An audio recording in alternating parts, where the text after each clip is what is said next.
for you. Laylat al-siyami, the night of fasting.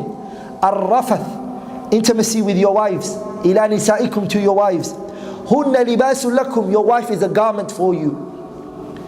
Wa antum libasul lahunna, you are a garment for your wife.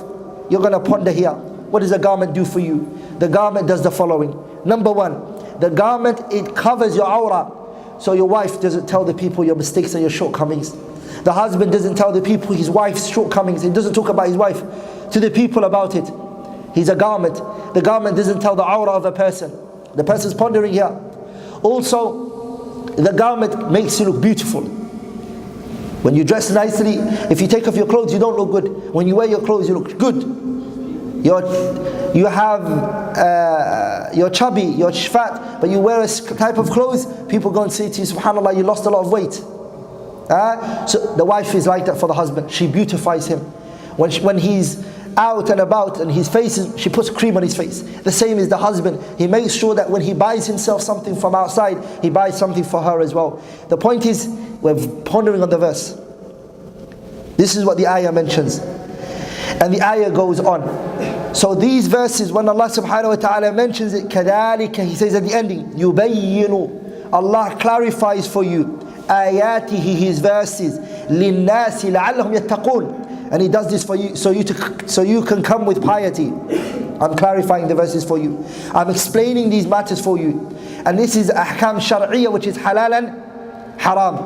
When Allah talks about the stories, He says to the Prophet sallallahu alaihi wasallam, وَاتْلُ عَلَيْهِمْ, Nabiullah Muhammad, read on them. وَاتْلُ عَلَيْهِمْ نَبَأَ الَّذِي آتَيْنَاهُ آيَاتِنَا, the one who we gave him our verse. فَانْسَلَخَ مِنْهَا, he went out of our verses. He turned away from it. فَانْسَلَخَ مِنْهَا فَأَتْبَعَهُ الشَّيْطَانُ فَكَانَ مِنَ الْغَاوِينَ, and he followed the path of shaitan. He took that path and he became one who became deviated. Allah then says, وَلَوْ شِئْنَا لَرَفَعْنَاهُ بِهَا وَلَكِنَّهُ أَخْلَدَ إِلَى الْأَرْضِ وَاتَّبَعَ هَوَاهُ فَمَثَلُهُ كَمَثَلِ الْكَلْبِ إِن تَحْمِلْ عَلَيْهِ يَلْهَثْ أَوْ تَتْرُكُ يَلْهَثْ. This is a story of a man who Allah gave him subhanahu wa ta'ala the book. He understood the book that Allah sent down on him. He had knowledge, but he turned away from the book. He chose the worldly glamours and the glitters of the world. And then what did Allah say his example is? His example is the example of a dog. If you give the dog's tongue is still out. If you don't give it to him, his tongue is also still out. So this is a story that you ponder, that the person who turns away from the Qur'an, his reality in this world is like that. So these qissas and these stories are lessons for you. Also, we move on to the final and last point, inshallah ta'ala, which is the wasa'il, the means in which a person can attain tadabbur. The first one is qira'at al-Qur'an, reciting the Qur'an is a way to attain and to gain pondering. Studying and learning the Qur'an and trying to understand it. Whenever we say reciting the Qur'an here, we mean what Mujahid said. Reading it, understanding it and digesting it. Now some people may say that the understanding here that you're saying that we need to come with, does it mean that we have to understand it كَفَهْمِ الْعُلَمَاءِ الْمُجْتَهِدِينَ, like the noble scholars, the way they've understood it? We'll say la. But it means that you understand مِنْ جِهَةِ دَلَالَتِهَا الْعَامَّةِ, the overall general meaning that the verse is giving you. ولذلك العلامة محمد الأمين الشنقيطي رحمه الله, when he talks in the ayah أَفَلَا يَتَدَبَّرُونَ الْقُرْآنَ أَمْ عَلَى قُلُوبٍ أَقْفَالُهَا, he goes and he mentions many benefits regarding it. And he mentions in there, العلامة محمد الأمين الشنقيطي, he mentions that it is not a condition that you understand the Qur'an that the way the mujtahideen understand it. And he also mentions أَفَلَا يَتَدَبَّرُونَ الْقُرْآنَ, here means bel, that it means rather there are locks on their hearts, and it's not a question. Rahimahullah rahmatan wasi'ah. So I advise you all to go to his explanation of the verse. The second one is al-amalu bima fihi, implement what's in it. If you want to attain a tadabbur of the Qur'an, implement what's in it. ولذلك Aisha, when she was asked the Prophet sallallahu alaihi wasallam's khuluq, how was his characteristics? She said, كَانَ خُلُقُهُ الْقُرْآنِ. He was what? He was what? His manners was the Qur'an. Now sometimes you find people say the Prophet was the walking Qur'an. This is wrong. Because what that entails is that the Qur'an is created. The Prophet is created. And the Qur'an is not created. Okay, brothers? But the Qur'an, the manners that are in it, the Prophet ﷺ, he took it on board. He implemented the commands and he stayed away from the prohibition. وَلِذَلِكَ حُذَيْفَ said, يَا مَعْشَرَ الْقُرَّاءِ, O those of you who read the Qur'an, استقيموا, be steadfast. فَقَدْ سَبَقْتُمْ سَبْقًا بَعِيدًا. You have what? You have truly been placed very far ahead. فَإِنْ أَخَذْتُمْ, if you take the Qur'an on board by implementing it, then you will find success. And if you turn towards your right and left, meaning you deviate from it, لَقَدْ ضَلَلْتُمْ, you then become misguided, a clear-cut misguidance. The third path, my beloved brothers and sisters, is تَعْلِيمُهُ, teaching it, وَالدَّعْوَةُ إِلَيْهِ, and calling the people to it. This is the third way to attain a tadabbur of the Qur'an. The Prophet said, خَيْرَكُمْ, the best amongst you is مَنْ تَعَلَّمَ الْقُرْآنَ, the one who learns the Qur'an, وَعَلَّمَهُ, and he teaches the Qur'an. وَلِذَلِكَ Abdullah ibn Umar said, عَلَيْكُمْ بِالْقُرْآنِ, upon you is the Qur'an. فَتَعَلَّمُوهُ, learn it. وَعَلِّمُوا أَبْنَاءَكُمْ, and teach the Qur'an to your children. فَإِنَّكُمْ, for you are عَنْهُ تُسْأَلُونَ, you will be asked about the Qur'an and you will be asked about your children. وَبِهِ تُؤْجَرُونَ, and the Qur'an you will be rewarded based on it. وَكَفَى بِهِ وَاعِظًا, the Qur'an is enough for a reminder. لِمَنْ عَقِلَ, the one who actually understands and ponders on it. Number 4 is qiyamul layl, standing at night and reading. وَلِذَلِكَ Allah says, إِنَّ نَاشِئَةَ اللَّيْلِ هِيَ أَشَدُّ وَطَأً. مَا مَعْنَى وَطْأً؟ أي لِلْقَلْبِ. It's the thing that can most affect the heart. The Qur'an being recited at night in qiyamul layl is a what? It's the best thing for the heart. وَأَقْوَمُ قِيلًا, and it's the best speech to spend in the night. It's embarrassing a person who claims to be practicing and he doesn't pray qiyamul layl, even a little portion at night. And if a wife is married to a husband and he doesn't pray at night, she should wake him up and tell him to pray.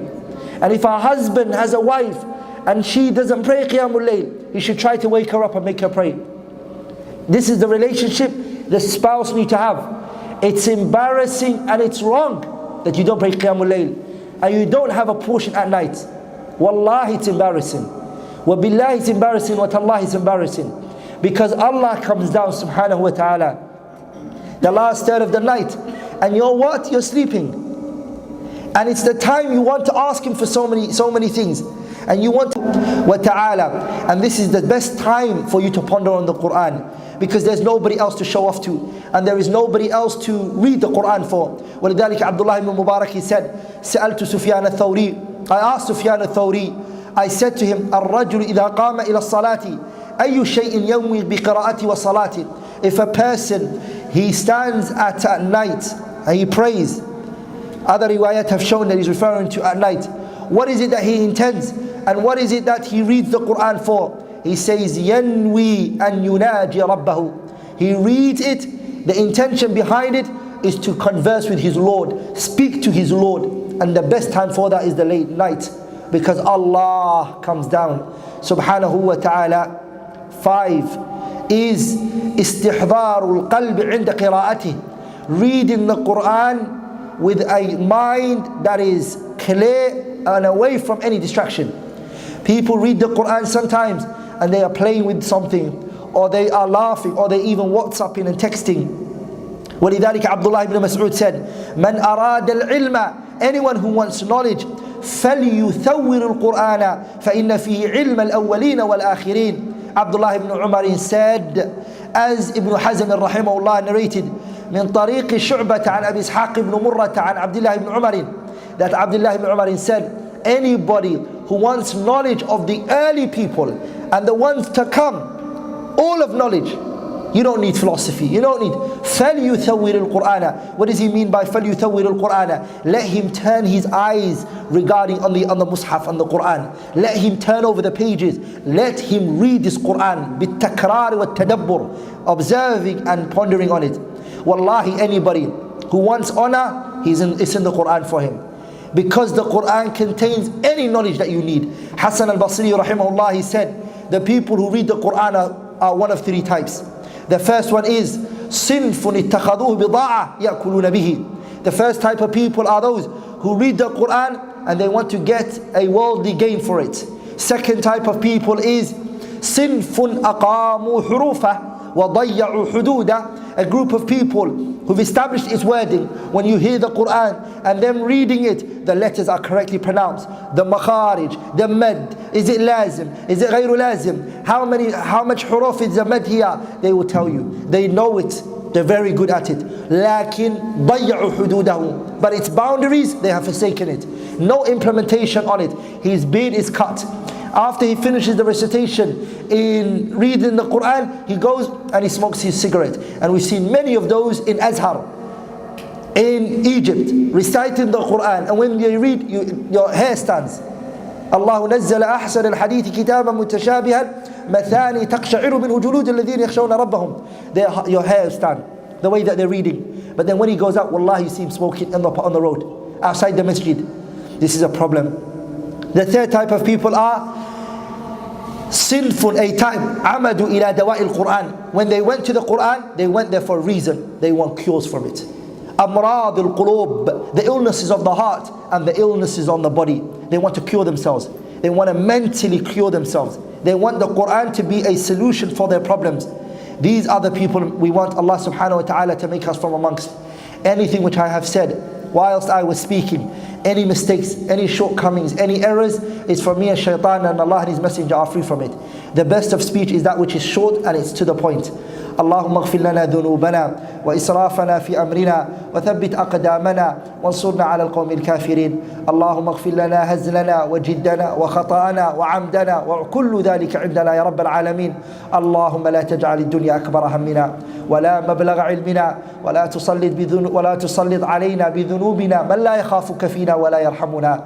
ربي آت نفوسنا تقواها وزكها أنت خير من زكاها أنت وليها ومولاها. اللهم ربنا آتنا في الدنيا حسنة وفي الآخرة حسنة وقنا عذاب النار. سبحانك اللهم بحمدك أشهد أن لا إله إلا الله أستغفرك وأتوب إليه.